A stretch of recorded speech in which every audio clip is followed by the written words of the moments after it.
In architecture or in any field for that matter, women are statistically making less than men, which is garbage. Your pay should not be based on your gender. That should have no bearing on the situation. Or your talent. Women are significantly more talented than men. They're more meticulous. They're driven. They're dedicated. And I think big business and society is doing that for whatever reason I don't know, but that's where it's stemming from. I like how public school education, at least in Pennsylvania, does it, that regardless of gender, race, age, it's based on when you start, the amount of education you have, and then as you progress through your career, whether you're male, female, black, white, Asian, whatever, your pay is going up equally as long as all equals are there. You know, you have your master's, your plus 30. Why it's happening still to this day is absolutely disgusting and should be stopped immediately, and pay equality needs to catch up with the times.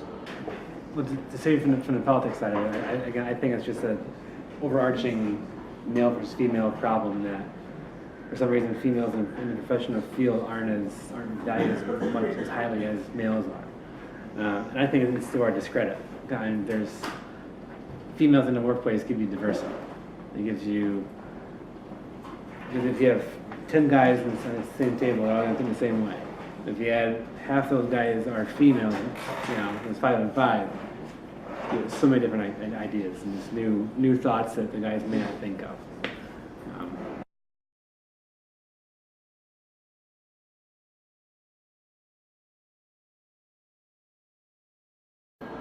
It'd be nice to make a step towards it, because I think race inequality in this country is tragic, and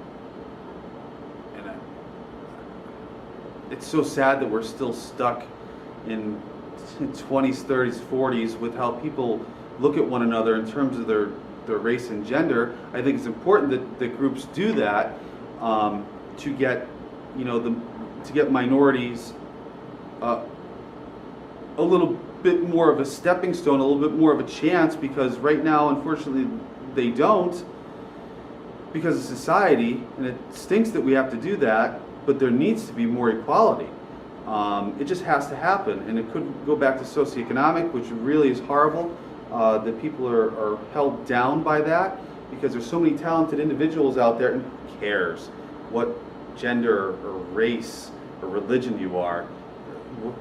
It's almost disgusting that we have to do that, but we have to have some scholarships to give folks a leg up. It just has to be done. See, I think it comes down to just exposure. I think a lot of minorities are not exposed to like programs like ours. They don't see that at a young age. So I think that'd be a good first step, is just to get exposure down into the minority areas, probably through education, through schools.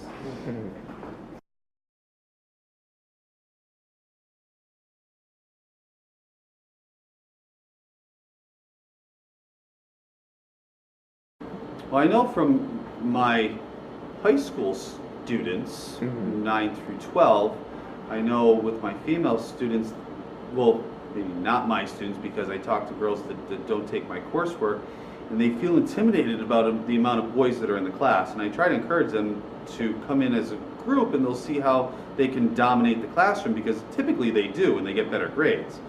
But it's up to us at our level to break that stigma from our young ladies and minorities. Say, hey, you can get into the field.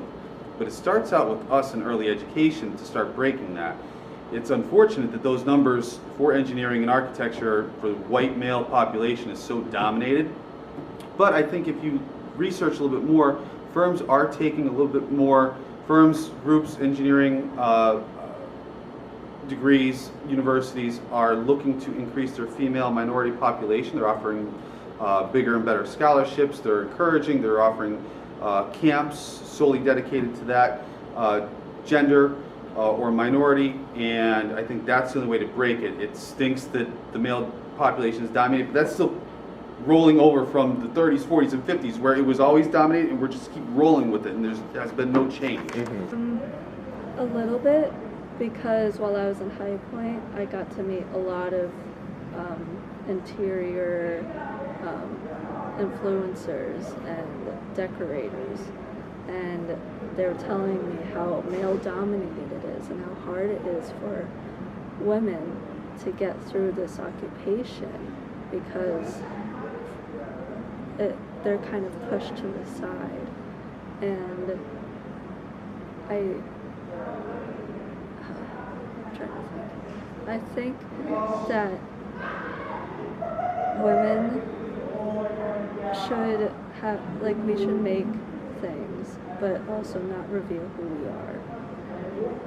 Because this world is just brainwashed into thinking that men are the alpha, you know? It's just like the stereotype. Yeah, and it's kind of intimidating to go into the workplace as it is, and that's why Marywood is trying to break that curtain.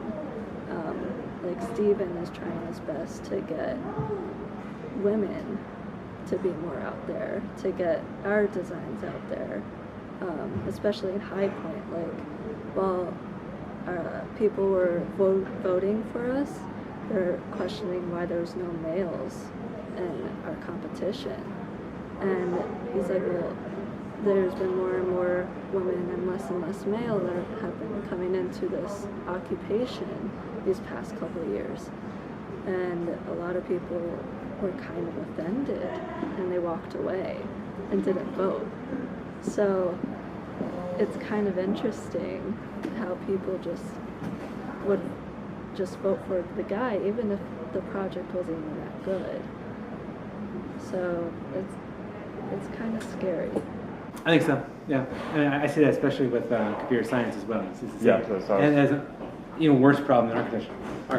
It does, where they don't want to deal with just the neck that a white guy can make. It's just not worth it. Let's do something else and to heck with it. So yeah, it's a problem. It really is a problem.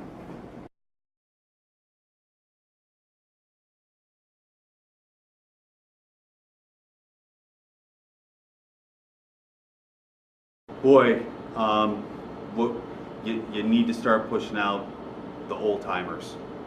You need to start pushing out the old timers and bringing in young, fresh ideas like yourselves that don't put those stigmas behind that, because that's really hard to answer, because the population is so huge in terms of white male architects / engineers that are out there that don't want to give up that power because they're ignorant.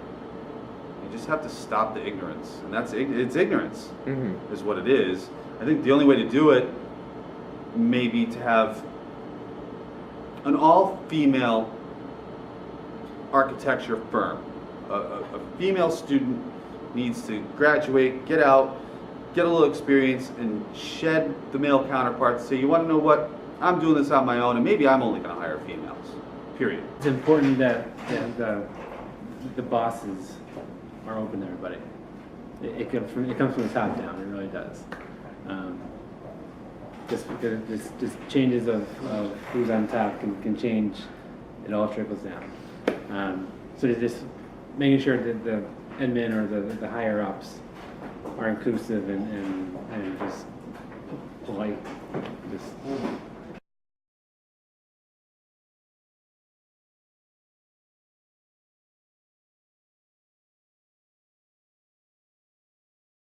I think the questions were excellent. I think this is a really important topic that needs to be addressed at my level in education first, but I think the universities need to start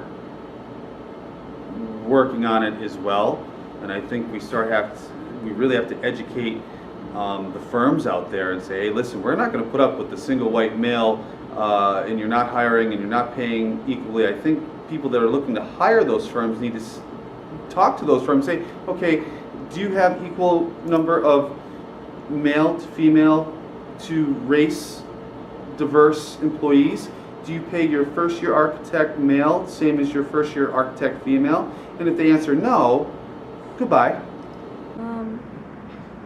Just, we're the future, and we have to make it the way we've always imagined it, and we have to strive for it. So that's what Marywood is all about.